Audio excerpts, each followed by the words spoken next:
10 वर्षों में भारतीय राजनीति की जो दिशा और दशा बदली है, जिसमें कि केंद्र बिंदु में विकास को लाकर रख दिया गया है। ये 10 साल पहले की स्थितियां नहीं हुआ करती थी, कुछ और ही मुद्दे हुआ करते थे।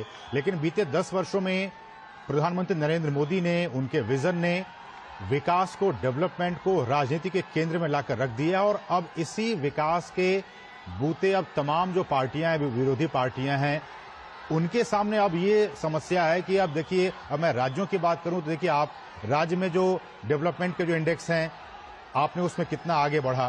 तो एक कॉम्पिटिटिव इंडेक्स की बात आई, कॉम्पिटिटिवनेस की बात आई तमाम राज्यों के बीच में।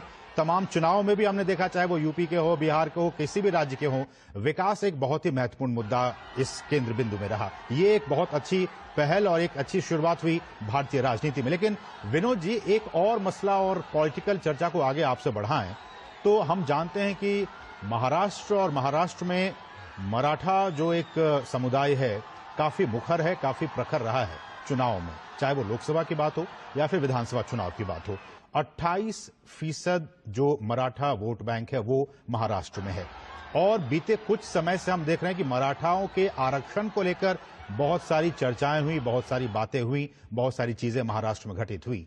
आपसे हम जानना चाहेंगे कि इस बार के लोकसभा चुनाव में महाराष्ट्र में मराठा आरक्षण कितना बड़ा मुद्दा है और इस पर जो महायुति की जो सरकार, जो गठबंधन है, उसका क्या स्टैंड है?